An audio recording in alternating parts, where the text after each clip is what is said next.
Cool. So we are recording now. We're Okay. recording. You can go ahead. Okay, everybody. Welcome to the Transformative Technology Academy kickoff day. And so we're going to be doing two things today. We are going to start with a meditation and an intention setting for the month that we have together. And then after that, I'm going to share my screen with you, and I'm going to take you through an overview of the market and some of the things that I see and what you should be looking for as you think about your companies. So in order to start, I'm actually going to ask you to close your eyes for just a moment. Everyone close your eyes. Okay, you're peeking. I can see you. No, that's a joke. I can't. But everyone close your eyes for a second. And inhale. And then exhale. And let your body relax. And begin to think about what it will be like to bring this gift that you have to the world. And imagine for just a moment what your life would look like.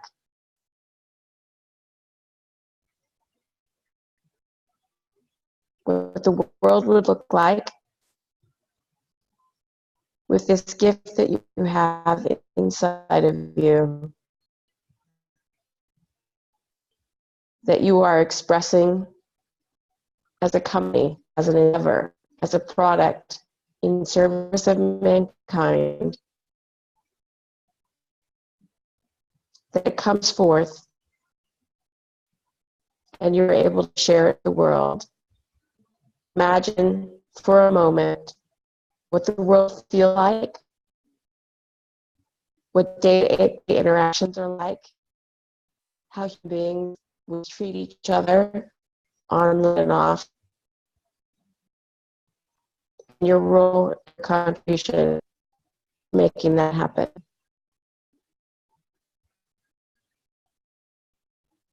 And now as you think about this month, think about what you would like to be different at the end of it. What is it that you'd like to know? What is it that you would have liked to have expressed?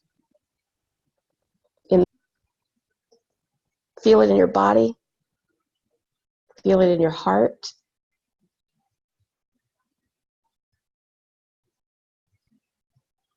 And now I ask that you open your eyes and write down 3 goals that you have for this month. Just 3 things that you would like to accomplish in this month together for your product, for your company, for your idea.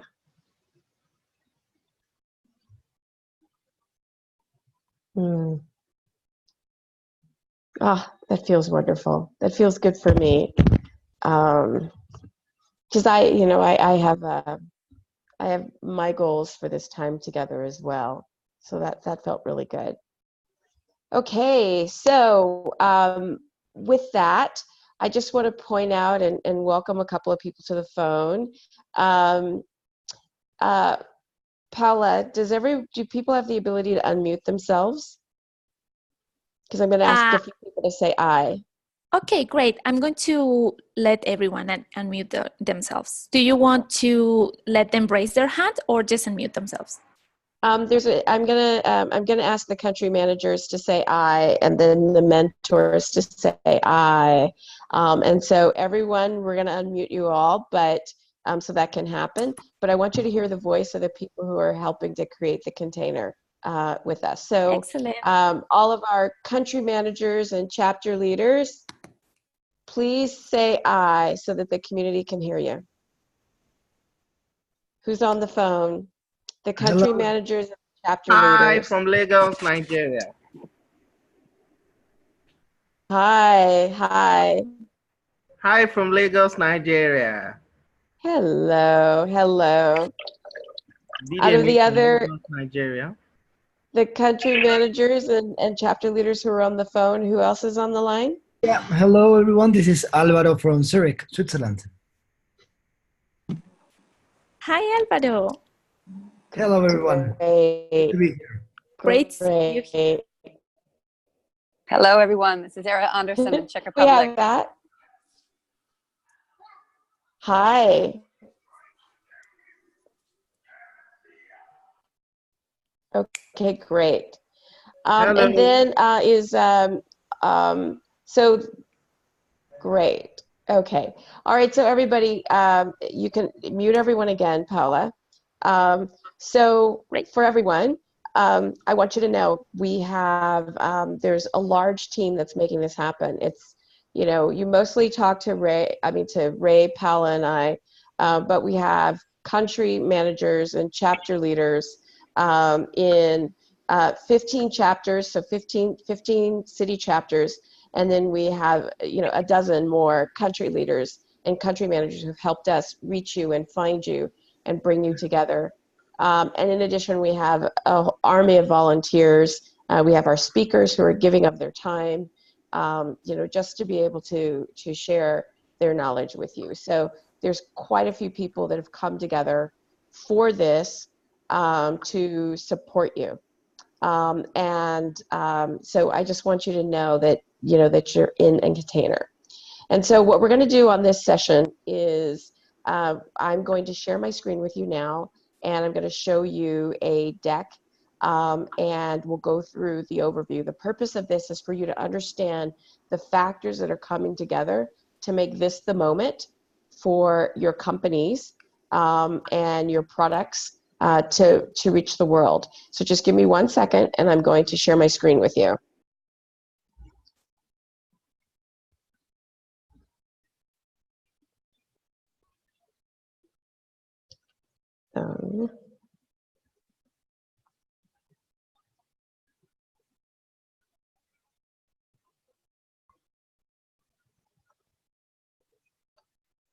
Okay. Sorry, I'll go to the front of it. I was in the wrong spot.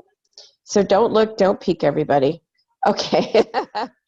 All right. So as you know, transformative tech is about building the future of human possibility.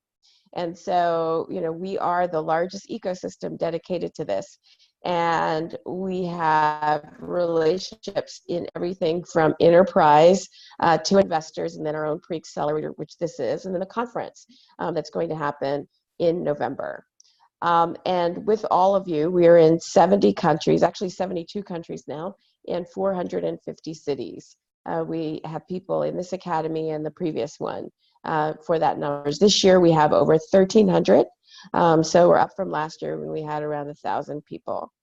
And so, what our mission is we really believe in companies, and that's why we're doing this through entrepreneurship, is that, the things that we've selected are not by random.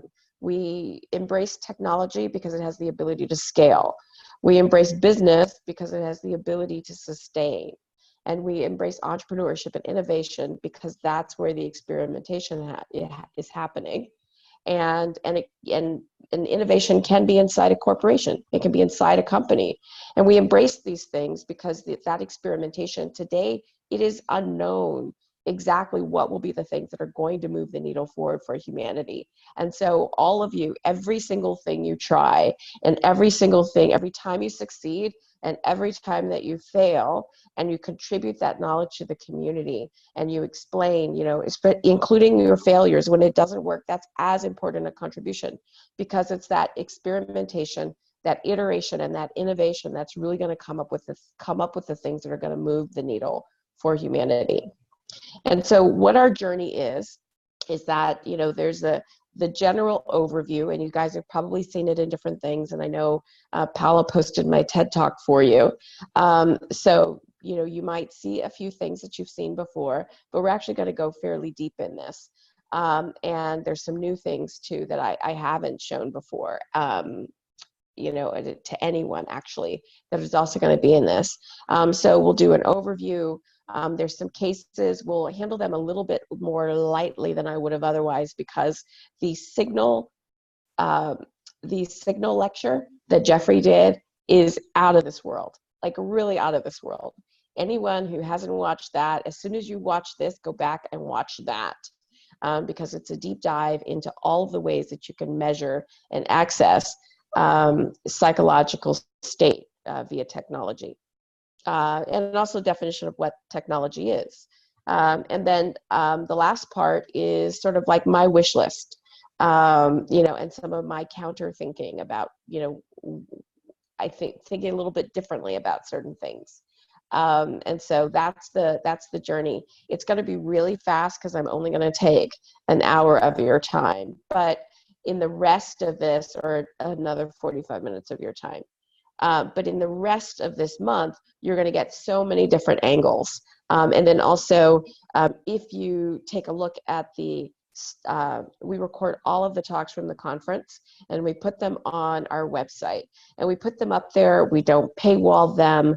The reason being is that we are creating a body of knowledge around transformative technologies, and that, those videos from previous conferences plus the TTA videos is it's a gold mine of knowledge and information about who's doing what they've learned, and how it applies to the businesses that you're thinking about building. So this is our narrative. I'm going to start it at the beginning. And the reason why, even though you've seen this before, is that it's very important for us to use the same language. It's very important for us to have sort of like a shared story about what we're doing and why we're doing it. So this is going to be fast. But our underlying premise is that transformative tech, the future of work, society, and tech depends on the state of the human mind. It actually starts with the human mind. And so when we point technology back towards that, we're actually going to the root opportunity as well as the root challenge. It all begins and ends here. And so we ask, how do we enable development, the cognitive and emotional ability in every human so that they can express their potential? Our 3 areas of focus: mental health, emotional well-being, and human thriving. And you guys saw in the overviews how we go more deeply into that. The purpose of all of this, the reason why we have found you and brought you together, is that we really believe that we can create an unprecedented era of human flourishing. Now, this is not written. It's not just going to happen. It's only going to happen because of you. And so all of you who have written down what your intention is, what your goals are for these 4 weeks, for this 1 month, this is what it's about. This is what you're pointing towards individually and collectively. And it's embracing psychological well-being, this thing that was once a luxury, which now is going to be a requirement. With the emerging technologies, we're pointing them in a new direction, building the tech that we really, really need. It's the shared mission. That's why you're here. Ignore the phone. And this understanding that we can design it. And that is the point. There's a big tech lash out there right now where people are sort of, very worried about technology. And I think it's good to worry about technology, but not if it keeps you from making it better. Not if it keeps you from, thinking and leaning into the ethics and privacy that we need, because we actually make it. So we get to design it. So this is how we solve for the current technology issues. This is our role. And so, transformative tech written large, it's technologies to assess, improve, and enhance healthy human psychology. So this is our framework. You've seen it before. I moved some of the topics around a little bit, but we talk about the basics, the future of work, and then future human. And so this is a quick summary of why the time is right. 1, people are struggling mentally and emotionally. The cost of psychological unease are accelerating. 2, the AI era is going to require another set of skills. The future of work is going to be powered by social emotional skills. And then well-being is a powerful enabler of human potential. People are seeing this in their businesses. People are seeing this in their businesses already. And so and corporations are starting to be able to quantify these effects. And by the way, everybody, these points on the slides, these are the ones that you pick up and you put in your own decks, right? So like these are some of the big bullet points that you communicate out when you're communicating to investors, employees, whoever you're recruiting to your missions. Like, you know, and different ones of you will have different bullets that you pull on more often. But different ones that you pull on more often. These are some of the big points. The economic and social cost cannot be ignored. We'll go a little bit more deeply into this, but you know, if you are a corporation today, a company today, a city today, and you're looking at the cost of healthcare, these people are starting to think about preventative healthcare, and especially dealing with and addressing the psychological unease and how that is showing up in healthcare cost. The rising generation wants to be happy. Young people want to be happy. You know, the 60% of US college students feel that seeking help for mental health is actually a sign of sign of strength, excuse me. And so one of the other things too is that the loneliness epidemic on college campuses is sort of, you know, reaching epic proportions. And this last part, the business outcomes are becoming measurable. And so, you know, some of the data is showing that well-being, engagement, and performance are linked. These things are linked. And workplaces that prioritize it are showing higher engagement and higher retention. And then engaged employees are way more productive and way more creative. And then there's the project that they had at Google where the teams that were measurably the highest performing in terms of ROI for the company were ones where when they really looked at the leaders on those teams, those were teams that had what's called psychological safety. And one of the things is that sometimes when people hear that word, they think it means it's a rubber room. Psychological safety is not a rubber room where, you know, everyone's, everybody's nice to each other. No, psychological safety is a team where people feel comfortable saying what they really think. They feel comfortable taking risks. So it's not about being nice. It's a different thing altogether, though you probably are also nice, but it's not about being nice. Psychological safety is a leadership skill. And the people who have it also tend to be people who have a level of self-awareness. So that's how it all ties together. So, you know, one of the big things is that, and this is also a great point for you all to make in your decks, is that, you know, technology is reinventing the categories. And so if you look at this, it's meditation then. The way that you read this chart, and it's not the best slide in the world, but then is in that first bar, and then now are just examples of companies that are going after that, and then some description about them. So whether it's meditation or understanding of emotion or understanding of focus or how we deal with stress or how we're dealing with mood or depression or sleep, there was a way that people did it then, and then there's a way that people are starting to do it now. And then the next generation of things is coming. Jeffrey went into this, but it's basically what's driving all of this really is the exponential technologies are making more and more of these things possible. And so what's exciting is that there's this new era of human potential that's actually finally possible for everyone. And that's the exciting part. These people, you've seen them both, they're both very bullish on the human mind, in the sense you have Elon Musk looking to, expand human intelligence with Neuralink. That's sort of on the future human side. And then on the well-being side, you have Bill Gates in the MIT Technologies for the Year saying that, I love this quote, "We're living longer, so our focus is starting to shift towards well-being. And the brilliant minds of the future are going to focus on metaphysical questions. How do we make people happier? How do we create meaningful connections? And how do we help everyone live a fulfilling life?" Certainly this, Bill Gates has had a little bit of a track record of seeing what's coming. And so I think this is a very interesting quote for all of us to pay attention to, and also something that you can include in your decks.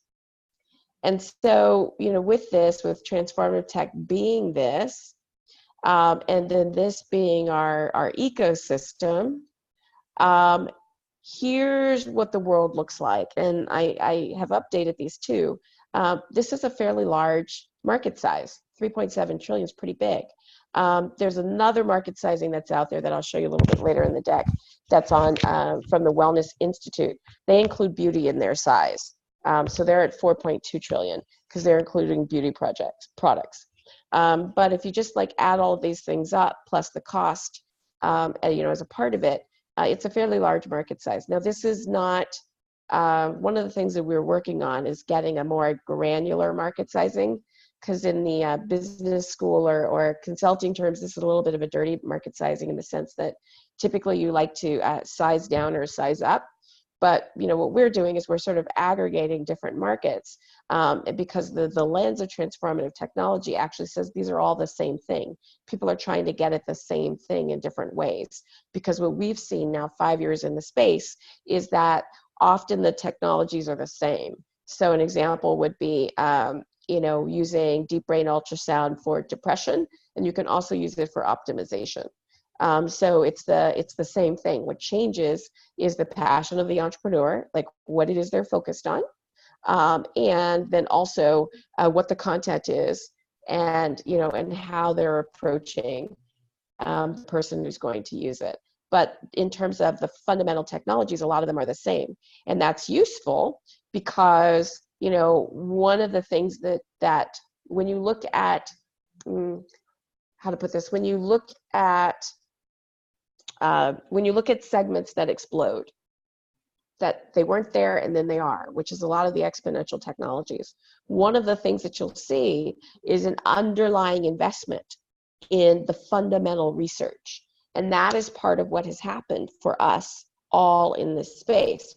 So if you look on the right side, the left side of this slide, this is only the United States. This is brain neuroscience, neurotechnology, and some of the underlying tech for this. And it's it includes NIH, DARPA, NSF, and IARPA funding. The NIH alone had committed $8.1 billion in fiscal year 2018. So a lot of what's going to become known in the next year, 2 years, 5 years is the result of these seeds that have been planted in basic research. And one of the things that's nice specifically about neuroscience research and brain research is that it's a bipartisan situation. And also because everybody, a lot of the people in politics, they're also getting older. And so they're worried about Alzheimer's and dementia. So they don't actually touch this funding much. And so this is actually great for us because this underlying fundamental research is one of the things that helps drive insights forward, like the ability to do precision deep brain stimulation. That math just came together in the last year and a half, but that sits on top of a long history. Then on the right side of the slide, it's just a thing about how exponential technologies combine. So what this means is that some of the dreams that you guys have about what you want to build, if for those of you who are thinking about future human performance stuff, what you're thinking about might actually be closer than you think.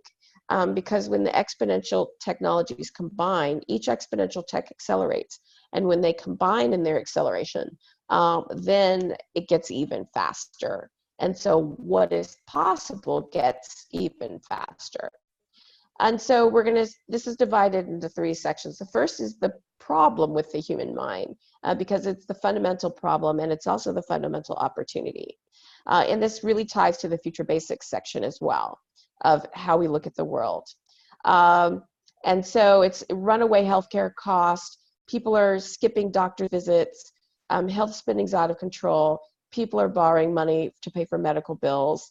This is one of the most interesting factoids out there. And I'm going to stop on it a second. It's like 90%, and this is the US, I'm sorry for the people overseas, but 90% of the US's annual healthcare expenditures are for people with chronic or mental health conditions.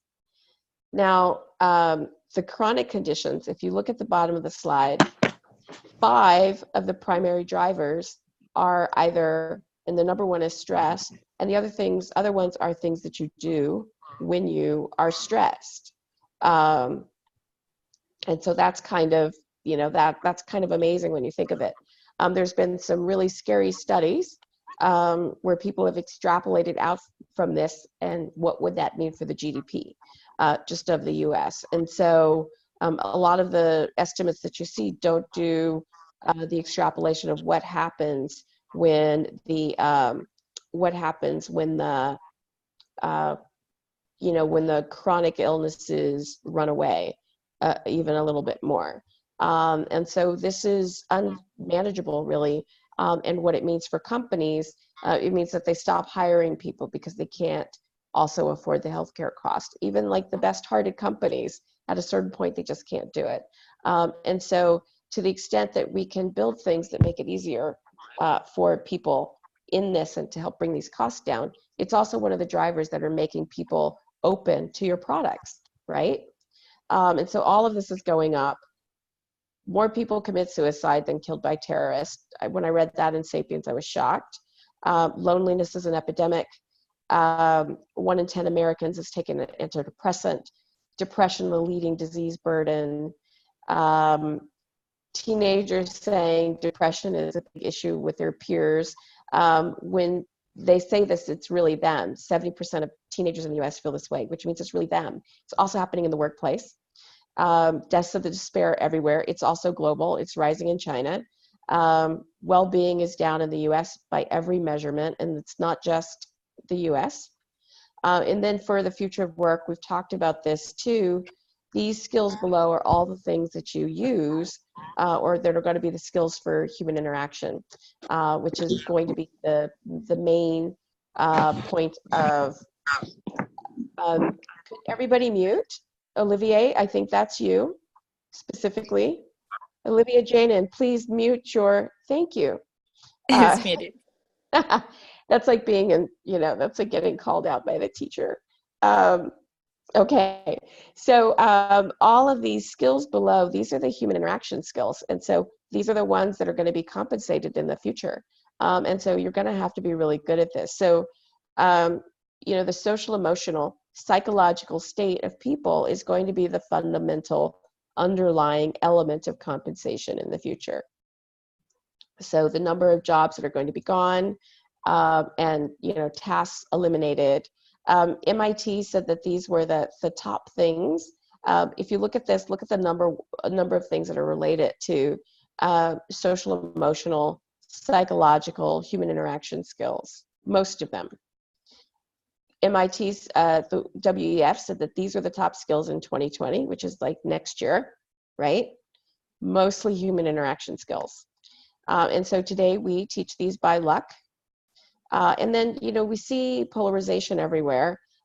This is also, the social fabric being ripped. So I'm really interested in those of you who are building products that can stitch back together the social fabric.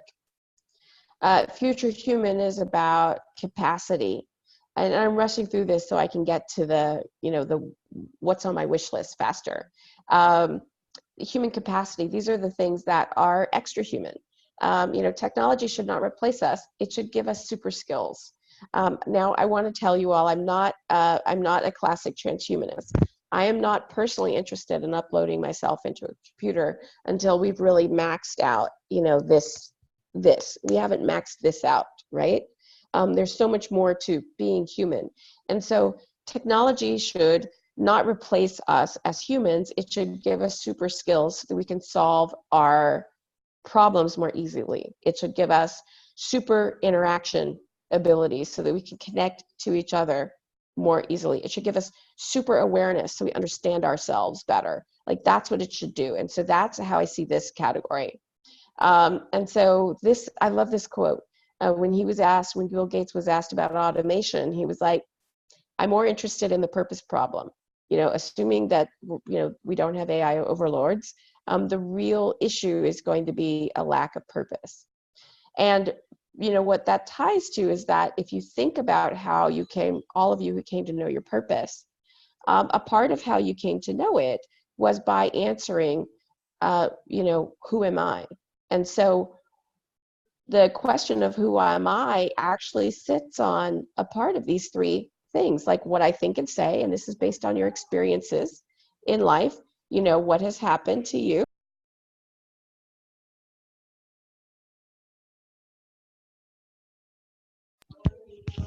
What's happened in life.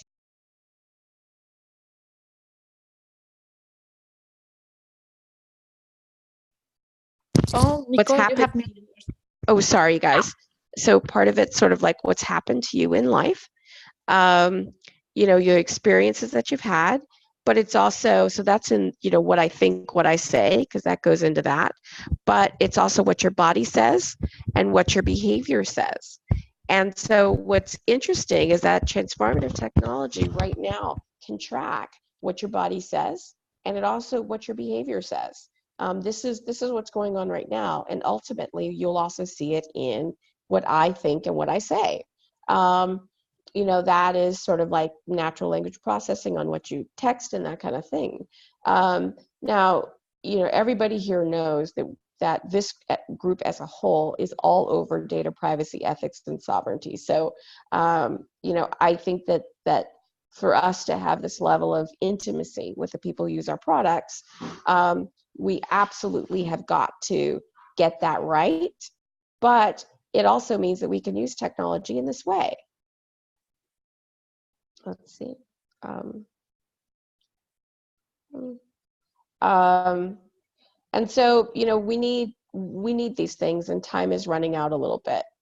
And so, I think fundamentally it's about learning how to be, how to feel, and how to become.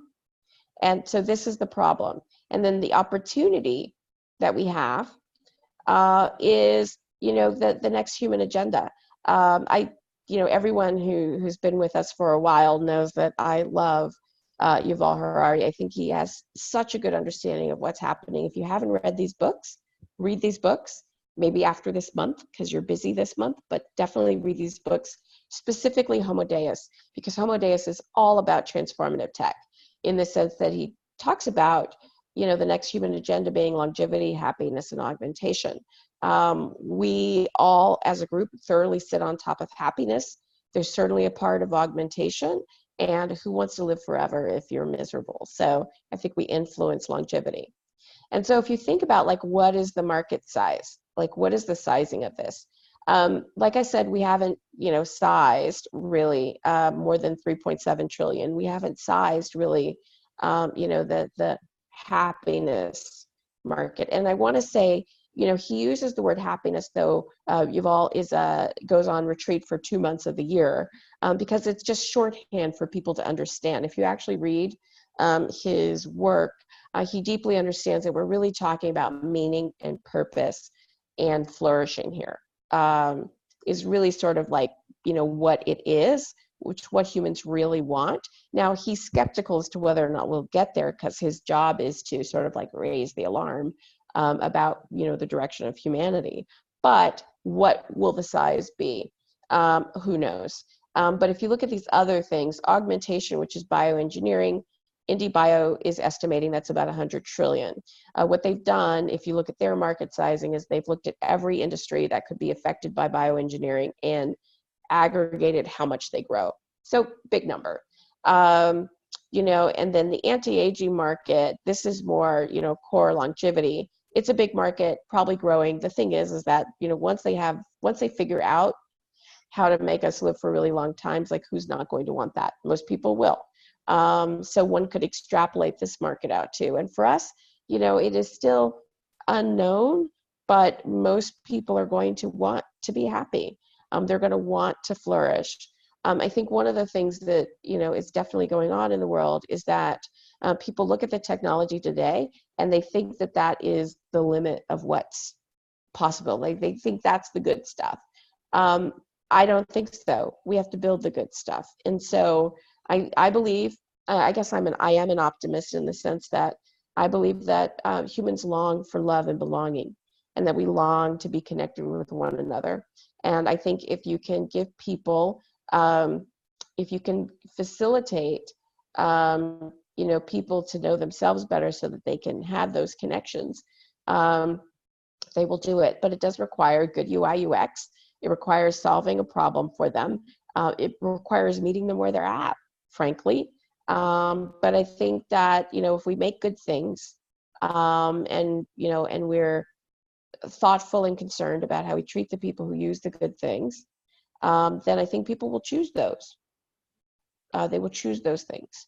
Right now, there aren't a lot of alternatives to, the ad sellers of the world. So that's what we have to do. This is great, the continuum. It's talking about the tie between health and happiness. They are really, truly interconnected. This is now sort of like laying out the areas, but, breaking down what the cost is and what the opportunity might be within that. And so what you really should take away from this is that, several industries are getting disrupted, but there's new markets that are going to be created. And that's why I said that we are focused, one of our big focuses on entrepreneurs, or our focus is on entrepreneurs and innovators, because that's where the iteration happens. That's where the experimentation happens. This is the opportunity slide. This is what I told you about the wellness industry, the wellness people, 4.2 trillion.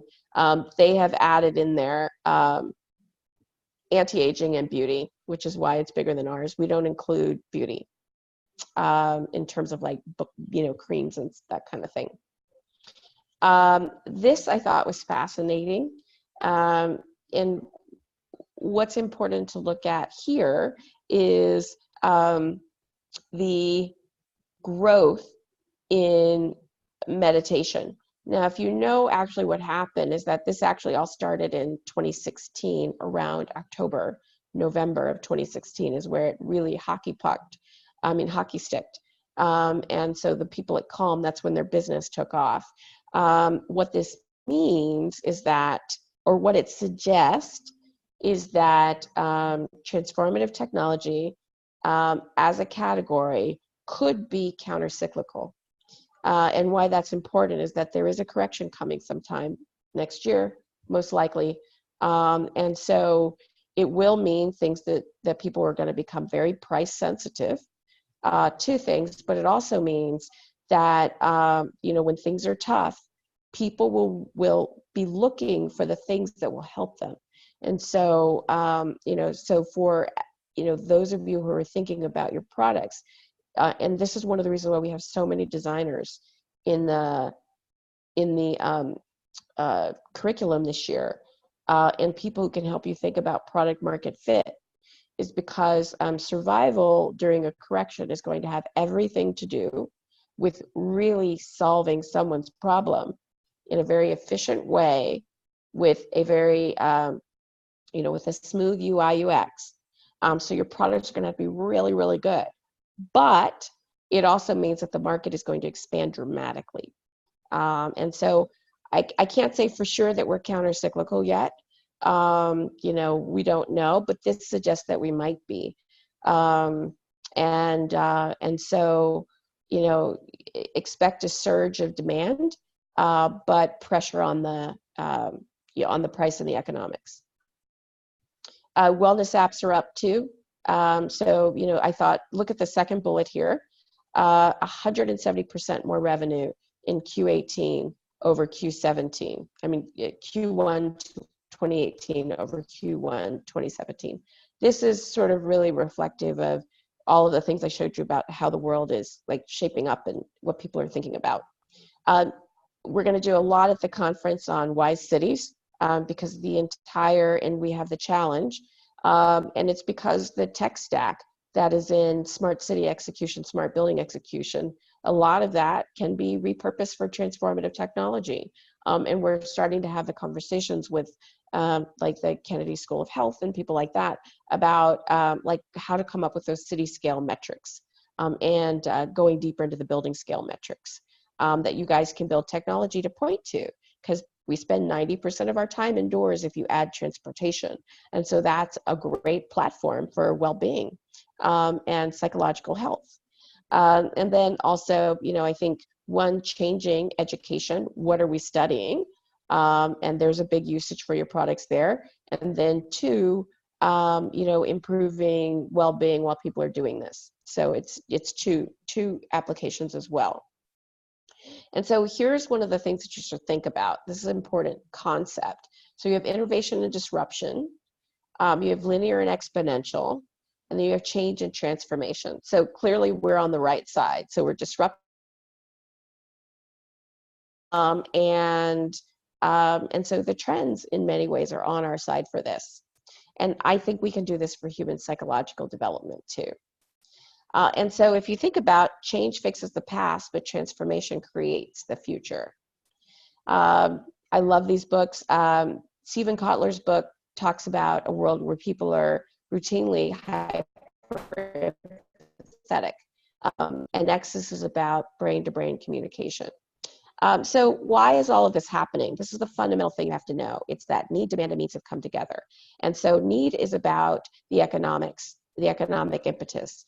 Demand is about the cultural acceptance. And means is about the technology.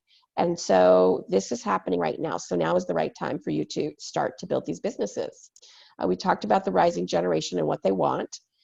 This was from Joy Ventures, one of our big partners. And you can see that it's not just millennials, it's actually their age is up to 53 for the neuro wellness consumer profile. And they put a lot of work into this to decide on this. Willingness to use apps for stress relief, that is really accelerating. The number of people who are looking for something other than traditional Western methods. And so what that really is that's an indicator that people are open for it. These are the well-being stuff. Deloitte's done some amazing things here. You can find these reports, and we'll actually send you some links to them.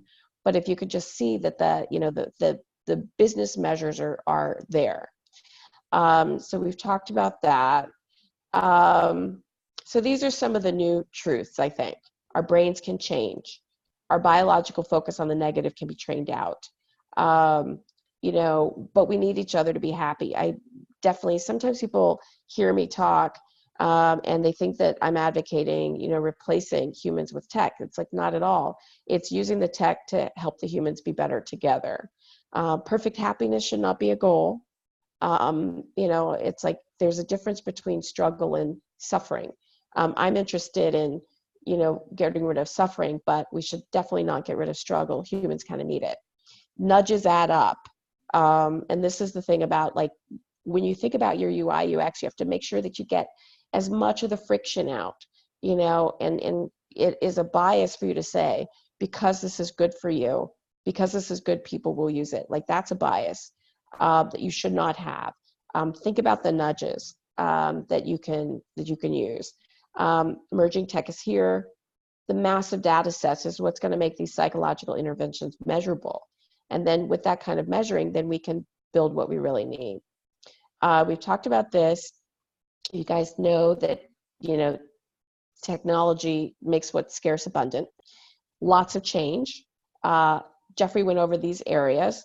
I'm going to jump because he did part of this. Hold on. Stop sharing my screen. So he did part of this already. So I'm going to jump a little bit. And while I'm doing that, are there any quick questions while I'm jumping to another section? If anyone has a questions, can you raise your hand?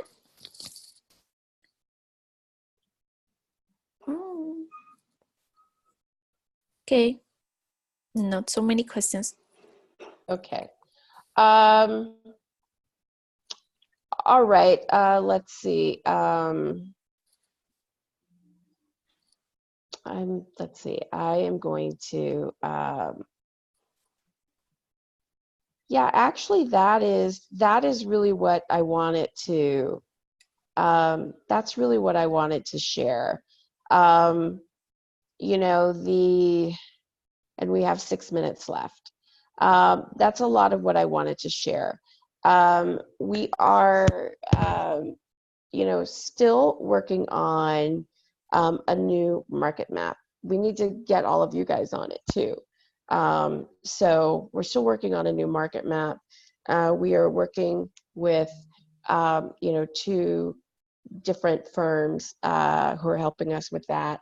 You know, one of the things that, you know, you'll see at the conference this year is that you know, you're going to see the corporates there because they recognize that they need transformative tech in 2 ways. 1, for well-being internally, and then 2, also for learning and development.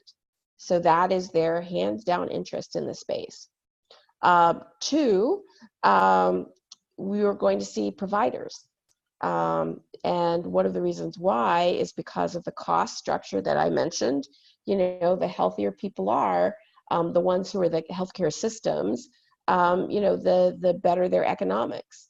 And so they want people to be healthier. So you're starting to see, you know, adoption of pulling in the preventative health elements, which much of what you guys are building is about preventative health for those of you who are working in that area. And then, you know, also more and more investors. I'm getting, you know, calls and meeting new people constantly who want to understand how they can invest in this space. And so the world is really it's really colliding. And I'm going to be doing a very big, you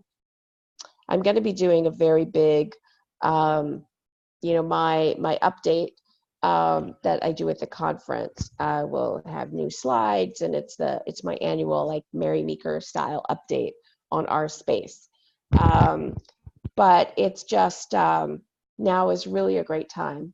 And this is you're just at the very beginning of your journey with us.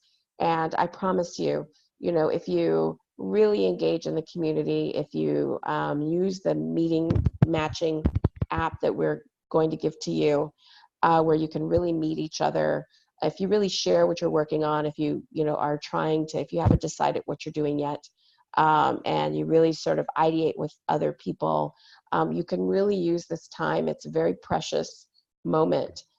You can really, really use this time to advance your thinking, advance your company, and also advance yourself through the leadership and development track.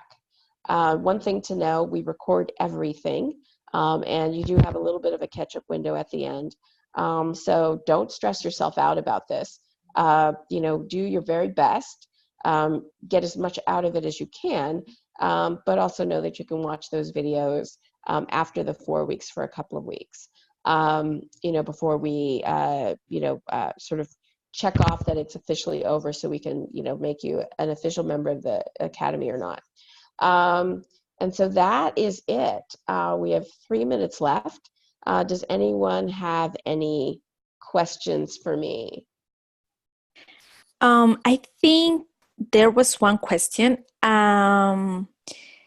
So one question I saw some minutes ago is how is and why is this rise in the meditation interest has been grown so fast? There were a couple of things. One, meditation is thoroughly validated at this point. You know, starting a few years ago, there's literally thousands of studies now on meditation. So it's fully validated. So one, just like in brain, where you have, you know, a progression of basic research and understanding where things are becoming validated, meditation was validated. And then there was more consumer acceptance. And then there was a huge external impetus. And that was the ripping of the social fabric in the United States last October. I mean, October 2016, when that really happened, and the way people started to, you know, the way families started to sort of tear apart because of the, you know, because of the fake news and just the way that whole experience was for everyone. That is an external driver, an external impetus. So you had the validation, you had a growing cultural acceptance that was already there, and then you had this external meteor, really, that sort of hit everyone. And the reason why that's really relevant is, like I said, it suggests that our sector is that the overall sector is like that too. Now that's unproven. It's just my thesis, but I think it's true. And so, for those of you who have had close conversations with me, one of the things that I think about is like what's happening in the next year, what's happening in the next 2 years, what's happening in the next 5 years. And mark my words, my prediction is that you guys are going to have to nail your product market fit. Like you are going to have to nail that. So Ray in her video talking about customer development, like you really need to nail it. You can't have a bias that says because it's good for people, they're going to love it just because it's good for them. So you can't have that do-gooder bias. You can have the technology bias, which says VR is really cool, and so because of that, people are going to use it. No, you can't have a technology bias. You can't have these biases. What you can have is you have got to have product market fit, because when and if there is a correction, that's going to be the equivalent external meteor. And people are going to be looking for scalable, accessible, affordable means to comfort themselves, or to have alternatives to that whole list of things that happen when people are experiencing chronic stress. But they will be unforgiving if your product market fit is not exact. And you're gonna have to have flaw, like you're going to have to be on your product market fit. You're going to have to be on your communication and your community building. The brands of the future are actually communities. And so you're going to have to really be able to articulate your story, your product story, and your benefits to people. So you're going to have to be able to communicate that product market fit in a benefit story, that lets people understand how they can use it and gives them a story that they care about. So you're going to have to be great communicators, and you're really going to have to be on top of your business and understand your cost structures. That's one of the reasons why Manish's talk is if you're even thinking about building hardware, definitely you got to listen to that one. And so these are, I call them winter gear, essential gear for the winter. And this is one of those things. So more people than ever are going to want your products, but it's also going to be a little bit more of a, people will be more price sensitive. So more people are going to want them, but they're going to have higher standards at the same time. So that's a thing to navigate. So really dig in these 4 weeks. And so that was the point also of telling you about the surge in meditation. I kind of over answered your question, but that's what it's about. Okay, we're at 1:03, and I want to be respectful of your time. We're always going to try to start on time, end on time, because we're pushing a lot of content at you over the next month, but it is our joy. It really is our pleasure, and everyone on our side, the host side, all of the people creating this container for you. If you had been in the meetings when we were talking about you and what we're building for you, and that includes the country managers and the chapter leaders and all of the volunteers and the mentors and the faculty, the level of this is almost like it's an opening, but for us it's really homecoming. We've been in the app for a month, kicking the tires on it and working on it for you. So there's a lot of love for you, and I hope you feel it. Give it your best month, but don't stress out, and have fun, and welcome. Thank you so much, Nichol, for this talk. And we are all expecting for everything that is coming for this month. Everyone has so many questions about logistics and challenges and everything. So I will answer happily about that on email and through the app. So thank you so much, Nicole, and everyone for attending. This recording will be available afterwards and the slides. Thanks, everybody. Bye. Thank you, Nicole. Bye. Thanks a lot. Bye.